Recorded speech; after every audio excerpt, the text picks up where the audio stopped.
இயேசு கிறிஸ்து எனக்கு மிகவும் பிரியமான சகோதர சகோதரிகளே, கிறிஸ்து பிறப்பு விழா காலம் 4/1/2024.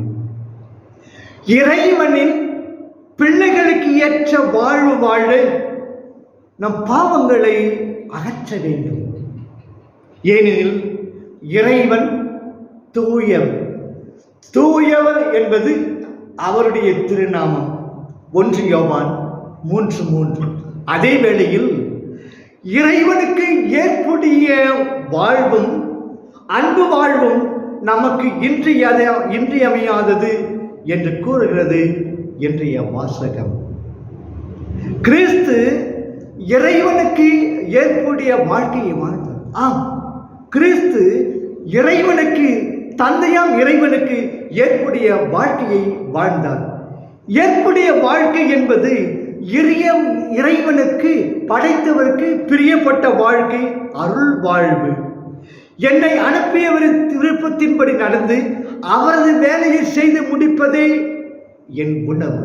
யோவான் 4:4, 5:30, 6:38, 40 என்கிறார் இயேசு.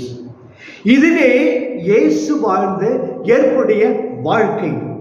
கிறிஸ்துவின் பிறப்பை கொண்டாடும் நாம் கிறிஸ்துவை போன்று, இதோ இறைவா உன் திருவிழத்தை நிறைவேற்ற வந்துவிட்டேன், எபிரேயர் 10:7, திருப்பாடல் 40:1-9 என்று கூறக்கூடிய நிலையை அடைய வேண்டும்.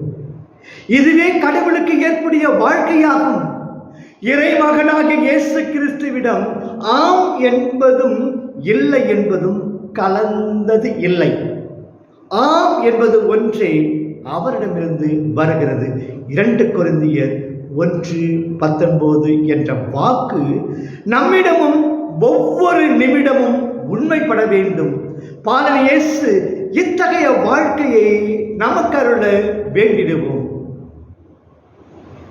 ஏற்புடைய வாழ்வுக்கு மாறானது பாவ வாழ்க்கை. அன்புக்குரியவர்களே, ஏற்புடைய வாழ்வுக்கு மாறானது பாவ வாழ்க்கை. பாவம் செய்பவர் அழகையை சார்ந்தவர். 1 யோவான் 3:8. பிறருக்கு தீங்கு செய்பவன் தன் தம்பியை கொன்ற காயின் போன்றவன், தீயோனை சார்ந்தவன் அவன். 1 யோவான் 3:12. உடல் ஆசை, உடல் இச்சை நிறைந்த பார்வைக்கு அடிமைப்பட்டவன். 1 யோவான் 2:16. ஏமாற்றும் ஆவியால் 1 யோவான் 4:6 ஆட்கொள்ளப்பட்டவர். இத்தகைய பாவ அடிமைத்தனத்திலிருந்து நம்மை மீட்கவே இயேசு கிறிஸ்து இவ்வுலகில், பாவ அடிமைத்தனத்தில் நம்மை மீட்கவே இயேசு கிறிஸ்து இவ்வுலகில் மனித உரு ஏற்றார். 1 யோவான் 3:8.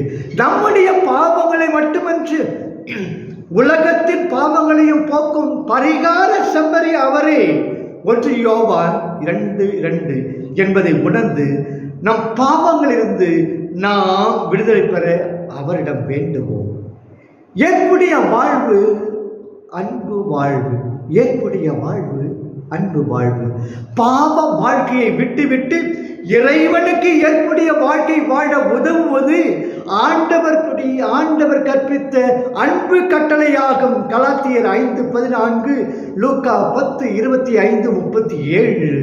நாம் கடவுளின் பிள்ளைகள் என்பதற்கு அறிகுறி நாம் வாழும் அன்பு வாழ்வாகும். ஏனெனில் அன்பே கடவுள்.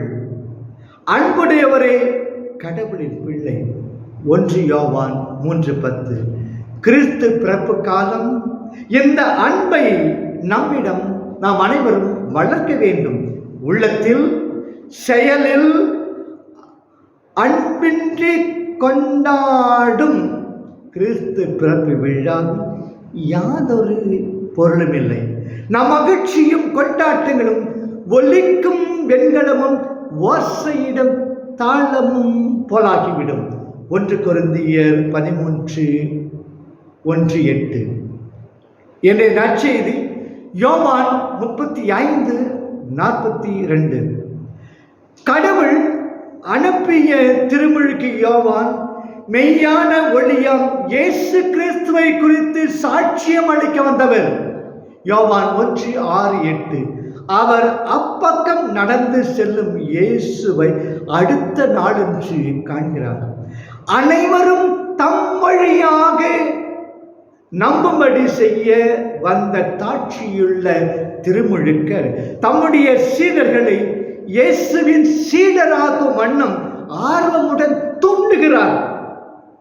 இயேசுவை உற்று நோக்கி பாருங்கள், இதோ கடவுளின் செம்மறி என்று மணி சுருக்கமாய் திருமுழுக்கர் அவரை தம் சீடருக்கு தனிப்பட்ட முறையில் அறிக்கையிடுகிறார்.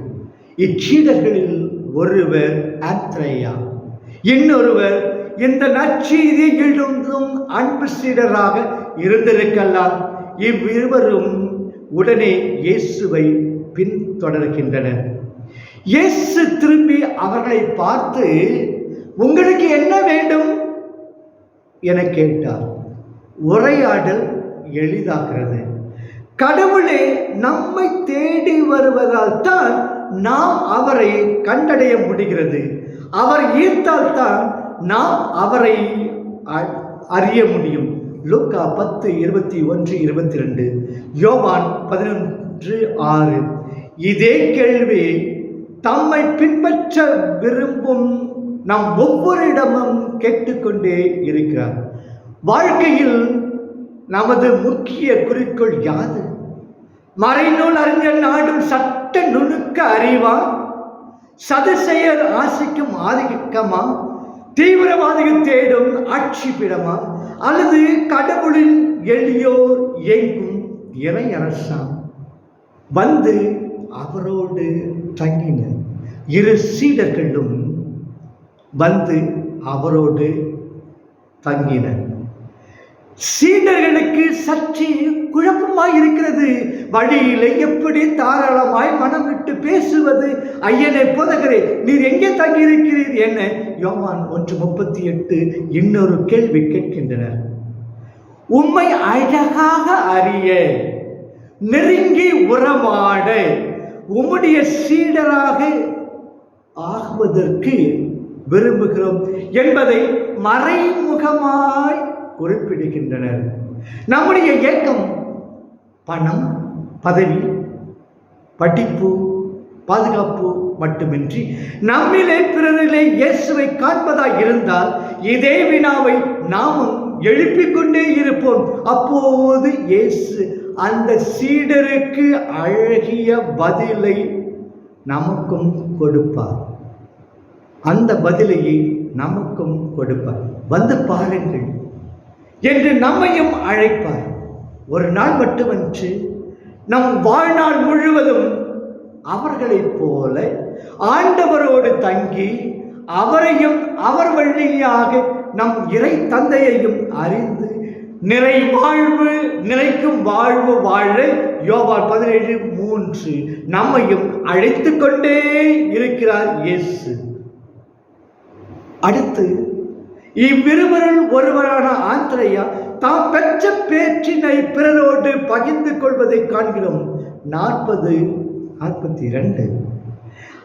அவர் அடுத்த நாள் அதிகாலையிலேயே முதலில் தம் தம்பி சீமோனை கண்டுபிடித்து மெசியா கிறிஸ்து என்னும் அருள் பொழிவு செய்யப்பட்டவரை கண்டோம் என கூறி இயேசுவிடம் அவரை அழைத்து வந்தார். இங்கும் பிறகும் யோவான் 6:8-9, 12:22 பிறரை இயேசுவிடம் கூட்டி வந்து அறிமுகப்படுத்துகிறார் ஆந்த்ரேயா. இதிலே மன மகிழ்ச்சியும் மன நிறைவும் காண்கிறார். தம்மிடம் அந்த சீமோனை இயேசு உற்று நோக்குகிறார். உடனே நெருங்கிய உறவு ஒன்று உருவெடுக்கிறது. அவருக்கு பாறை, கேப்பாஸ், பேதுரு, ராய் என்னும் புதுப்பெயர் சூட்டி இப்புதிய சீடரை தம் தலை சிறந்த ஆளாக்குகிறார். மத்தேயு 16:18-20. அவரை போல நம்மையும் எப்போதும் குறிப்பாய் நாம் அவருக்கு மனம் வருத்தம் கொடுத்தது போதும். இயேசு உற்று நோக்குகிறார். நாம் தற்சயம் தம் சமயம் இருக்கும் நிலையை அன்று அவரது அருளால் இருக்க போகும் நிலையை பார்க்கிறார். நம்முள் மறைந்துள்ள தம் உள்சாயலை வெளிக்கொணரை தலை சிறந்த சிற்பியாம் இயேசு ஆசிக்கின்றார். சொந்த அனுபவ வாயிலாக நாதர் கிறிஸ்துவை நாம் சந்தித்த பின் சீமோன் ராய்ப்பரை போல ஒரு புது படைப்பாக 2 கொரிந்தியர் 5:17, கலாத்தியர் 6:15 புதிய மனிதனாக எபேசியர் 4:24 மாறுவதை உணர்கின்றோமா? வாழ முயல்கின்றோமா? வாழ்வதற்கும் உள்ளுணர்வு பெறுவதற்கும் இத்திருப்பலியில் நற்கருணை ஆண்டவரிடம் வர வேண்டுவோம். ஆண்டவர் நம்மை நிறைவாக ஆசீர்வதிப்பாராக. ஆமென்.